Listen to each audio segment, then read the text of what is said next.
Good morning friends.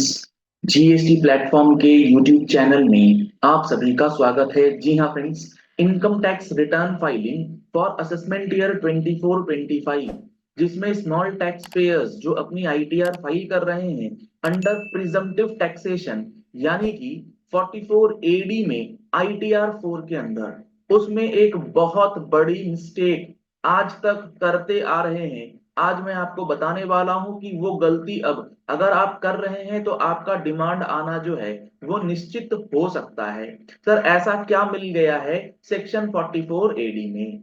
आइए चलते हैं सेक्शन 44 एडी के अंदर और देखते हैं उसके अंदर जो बातें लिखी है गवर्नमेंट ने, उसमें किस तरीके से आपका प्रॉफिट जो है वो डिटरमाइन किया जाएगा। पहले मैं आपको एक बार टेक्स्ट पढ़ाता हूं, फिर हम लोग इसका एनालिसिस करेंगे। ये है हमारे पास section 44 AD, special provisions for computing profits and gains of business on a presumptive basis. Basically ये जो सेक्शन है ये एक इजी रिटर्न फाइलिंग का स्कीम है, जिसमें आपको पूरा प्रॉपर बुक्स ऑफ अकाउंट्स बनाने की रिक्वायरमेंट नहीं होती है। आप अपना सेल टर्नओवर दिखाते हैं, आप दिखाते हैं कि मेरी ग्रॉस रिसीट्स है 1 करोड़ की, और इसके ऊपर 6% या 8% का टैक्स जो है वो प्रिज्यूम कर लेते हैं। अलग अलग हेडवाइज खर्चा वर्चा डालने की जरूरत नहीं होती। आप दिखा देते हैं अगर आपने बैंक से पैसा रिसीव किया है तो उसे आप ले जाते हैं और 6% या उससे ऊपर का प्रॉफिट दिखला देते हैं। और अगर आपका पेमेंट बैंक के अलावे कोई और मोड में है, कैश या अदर मोड में है, तो आप उसे 8% से ऊपर दिखला करके अपनी आईटीआर जो है वो फाइल कर देते हैं। यानी कि यहाँ पर आप 6 लाख या उससे ऊपर, यहाँ 8 लाख या उससे ऊपर की प्रॉफिट का अमाउंट डिस्क्लोज करते हैं, टैक्स भरते हैं। 1 घंटे के अंदर अंदर आपकी रिटर्न जो है वो फाइल हो जाती है। लेकिन अब आइए यहां पर सेक्शन 44 एडी का जो हमारा प्रोवाइजो है उसके अंदर जो बातें लिखी हैं उसको पहले समझिएगा, फिर आपको मैं बताता हूं कि इसके अंदर क्या गलती हो रही है और आईटीआर 4 में ये गलती करते आ रहे हैं। Provided that this subsection shall have effect as if for the words 8%, यानी कि आपको नॉर्मल जो दिखलाना है वो दिखलाना है 8%, लेकिन वो 8% जो है वो हो जाएगा 6%। 8% जो है वो हो जाएगा 6%। कब? In respect of the amount of total turnover और gross receipts which is received by an account payee check or an account payee bank draft or use of electronic clearing system through a bank account or through such other electronic mode as may be prescribed। यानी कि आप अगर 1 करोड़ का turnover दिखला रहे हैं, 1 करोड़ की gross receipts दिखला रहे हैं लेट सपोज, तो आप जब 1 करोड़ का टर्नओवर दिखलाते हैं तो उसके ऊपर आपको 8% प्रॉफिट डिक्लेयर करना है।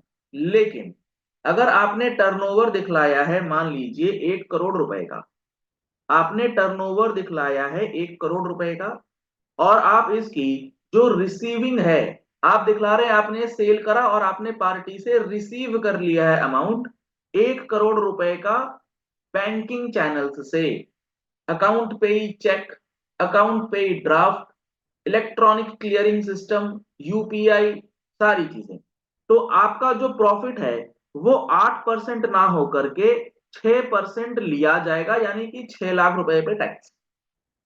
लेकिन यहीं पर सबसे ज्यादा इंपॉर्टेंट बात है, इन्होंने आगे ये लिखा है कि the amount of gross receipts और turnover which has been received by the assessee in the banking channels during the previous year और before the due date specified in section 139(1) in respect of that previous year. कहने का क्या मतलब, जब आप अपनी ITR 4 file करते हैं तो उस आईटीआर 4 में आप सेल की फिगर डिक्लेयर करते हैं, 1 करोड़ रुपए लेट सपोज आपने डिक्लेयर करा, और उस आईटीआर 4 में आप 4 बैलेंस शीट की फिगरें भी डालते हैं, जैसे sundry debtors, sundry creditors, cash balance, stock balance और कैपिटल अकाउंट वगैरह का डेटा।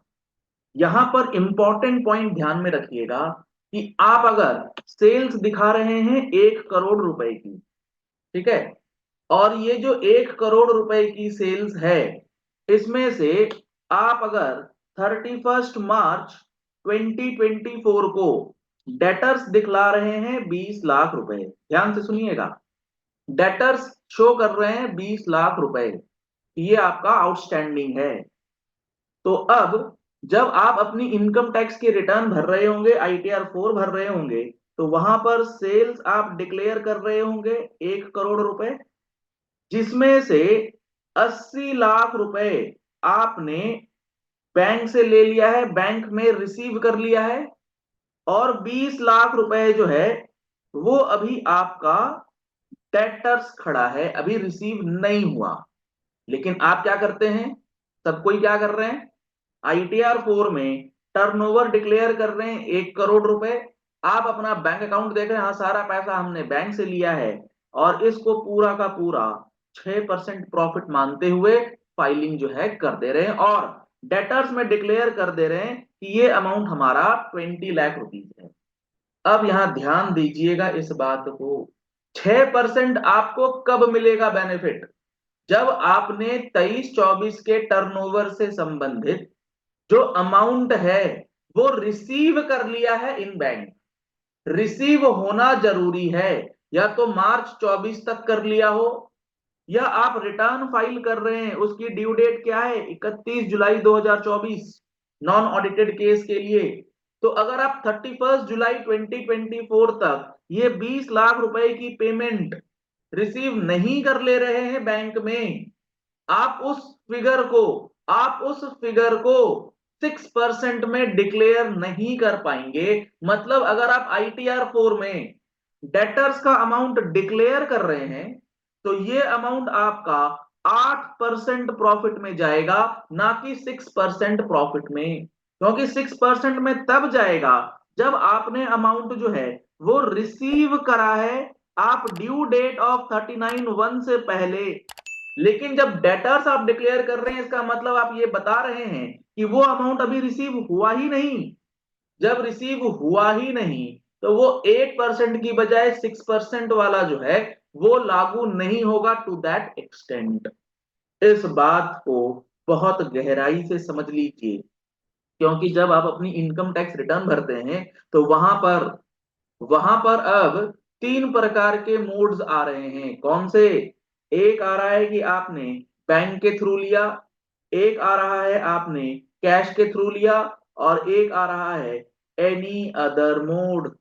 तो आप जो ये टर्नओवर डिक्लेयर करेंगे, ना तो बैंक में करेंगे ना कैश में करेंगे, ये आप करेंगे एनी अदर मोड में, कि ये अमाउंट तो मेरा अभी डेटर्स में पड़ा है, ये तो एनी अदर मोड का टर्नओवर है।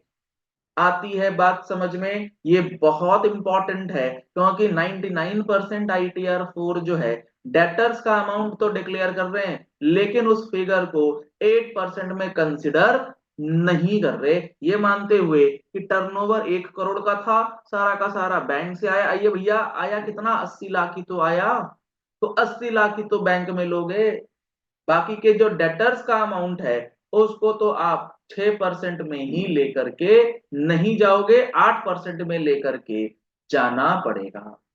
तो आप अगर ऐसी गलती कर रहे हैं ITR 4 के अंदर, तो ध्यान दे दीजिएगा और अपनी ITR 4 जो है उसे सही कर लीजिएगा। चलिए इस वीडियो को यही एंड करते हैं। आशा करते हैं आपको ये पॉइंट जो है बहुत ही अच्छी तरीके से समझ में आ गया होगा। अगर आपको ये वीडियो पसंद आई है तो इस वीडियो को लाइक और शेयर करना मत भूलिएगा, ताकि बाकियों को भी ये इंफॉर्मेशन जो है वो अच्छे से समझ में आ जाए, और वो अपनी ITR की गलती को जो है वो सुधार लें। जी हाँ फ्रेंड्स, GST के फुल कोर्स अभी आप ज्वाइन करते हैं तो आपको पूरा कंप्लीट कवरेज 180 प्लस आवर्स का with latest recordings and live sessions जो हैं वो अवेलेबल करा दिए गए हैं। अगर आप इस कोर्स को ज्वाइन करेंगे तो आपको बेसिक लेवल से लेके एडवांस लेवल तक, चाहे आपका रजिस्ट्रेशन का कॉन्सेप्ट हो, रिटर्न फाइलिंग का कॉन्सेप्ट हो, डिमांड एंड रिकवरीज का कॉन्सेप्ट हो, असेसमेंट का कॉन्सेप्ट हो, और सबसे ज्यादा महत्वपूर्ण जो अभी हमारी प्रेजेंट टॉपिक चल रहे हैं, रिफंड का कॉन्सेप्ट हो, ये क्रिस्टल क्लियर होने जा रहा है। तो आप इस कोर्स को ज्वाइन कीजिए और अपनी GST की जो नॉलेज है उसे इनहेंस कर लीजिए।